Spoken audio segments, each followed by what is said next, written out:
Greetings everyone, and welcome to another Diet Game Theory. After the resounding success of my last theory video, I've decided to continue to make these, and what better topic to cover than The Legend of Zelda. Now, unfortunately, the reason that it is this theory and not one of the other theories that I proposed was, well, turns out somebody else already kind of confirmed the Andre theory, and the other two theories kind of fell through. So, yeah. Kind of only left me with searching for a new theory and turning to the internet and seeing what anybody else had to think of. And so it brought me to The Legend of Zelda. And not just any Legend of Zelda game, Majora's Mask. Now, The Legend of Zelda has conjured some of the deepest theories, philosophies, and creepypastas, but one answer I've never been happy with the result for is, what is Majora's Mask? Who was Majora, and why does it make anyone and everyone crazy for it? Well, first we have to ask one crucial question to the story. Who is the Happy Mask salesman? How did he get the mask, and who did he take it from? This requires us to go over what we already know about this man. He's a traveling collector and seller of strange, rare, and unusual masks. He's often considered one of the most unnerving characters in the series due to his erratic behavior, unpredictable temper, strange powers, and occasional displays of hysteric outbursts. We see glimpses of his strange powers through him conjuring the organ out of nowhere in Majora's Mask, and his ability to use the Song of Healing to restore one's true self. From this we can surmise that he is well versed in old magic and rituals, capable of altering realities and restoring natural order. Now we know who he is, and what he can do. Now we ask the important question of where and how he got the mask. It's canonically known that he has the ability to travel to other worlds. This could be shown through the possession of the mask that has a similar feature in its face to that of Mario. We can also make a logical leap in assuming that part of his sporadic behavior is due to the fact that something he worked very hard to get has been stolen. But who did he take it from?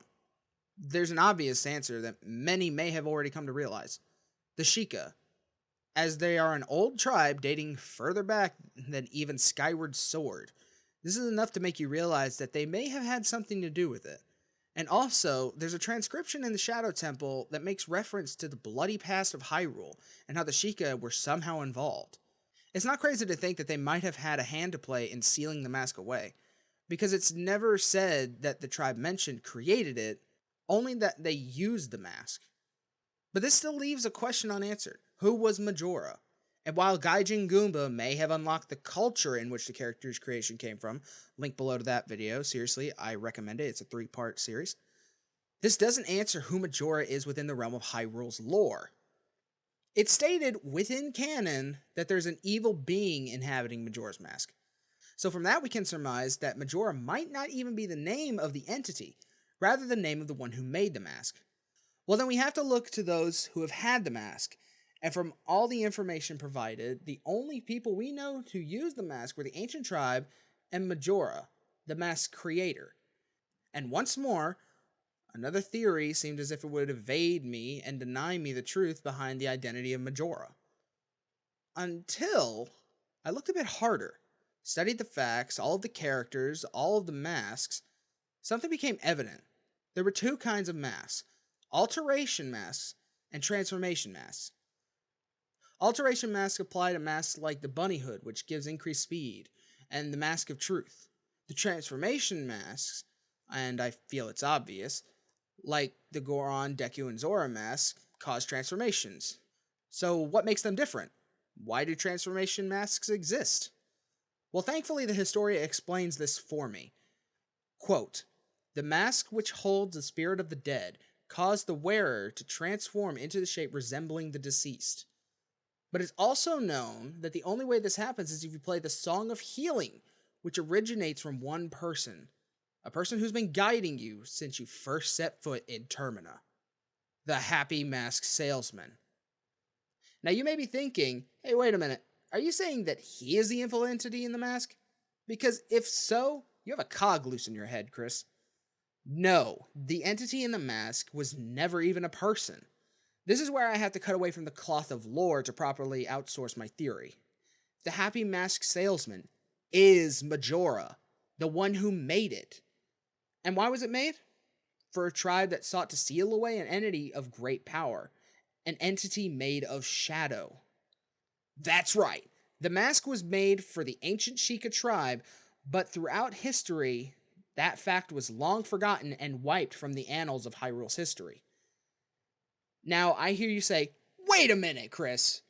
A Happy Mask salesman can't be that old. I mean, he looks pretty young in Majora's Mask and Ocarina of Time. To this I say to you, keep in mind that he is also capable of using strange powers, such as, like I mentioned before, using the Song of Healing and conjuring things out of thin air. So is it really so crazy to believe that he himself, a being who can traverse dimensions and worlds, is older than we think he is?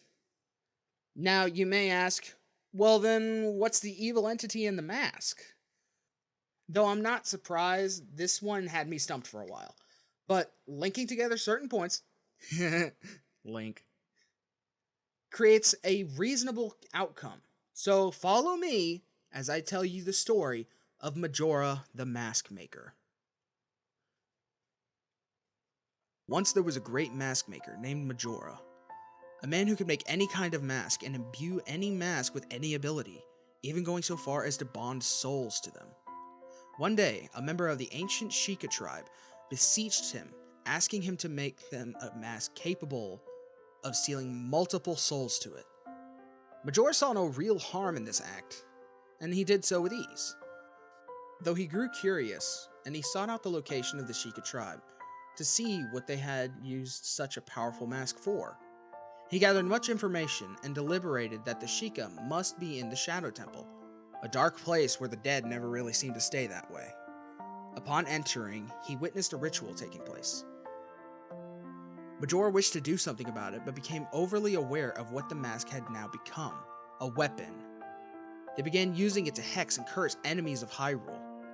Majora felt as if he could do nothing to stop this, and so he fled, and he swore he would never make another mask, only to collect and sell them. After the bloody and dark deeds were done, the mask was sealed away by the Sheikah. Until the arrival of Ganondorf, Majora had avoided Hyrule at all costs, but upon hearing that Ganondorf had started to storm Hyrule, he fled to the Shadow Temple and took back the mask and fled from the realm.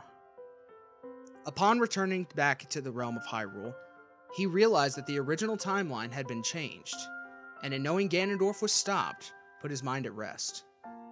And so he chose to travel, keeping the mask out of the hands of any who would use it, until he was caught off guard by a simple forest imp.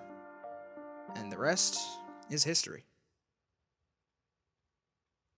So thank you so much, guys, for tuning into this game theory. If you're not happy with the theory itself, I do apologize. I tried to do the best I could on this. Believe it or not, I actually had nightmares about Majora from how much I heard the music in multiple videos. I consulted multiple theorists, and I consulted multiple fans of the game to try to come out with the best outcome of my theory. And in all seriousness, it was the best outcome I could honestly think of, because I've heard theories of it being Girahim, of it being just a psychological trauma happening inside of Link's head that never really happened. But in all seriousness, it seemed like the most logical leap was that the Happy Mask salesman is Majora. If you don't agree, feel free to leave a comment down below. I'd be happy to take your comments into consideration. And if I find any of them to be truthful, I will mention it in a future video, which I will note will be happening a lot sooner than this one did. And if you guys have any theories that you would like me to do, please leave them down in the comments, or you can tweet at me over at my Twitter, @ChrisPodonsky. Very straightforward, I know. I could have abbreviated, but I didn't. So, with that said, I hope you guys enjoyed this video, and until the next one, you have a good day, I guess?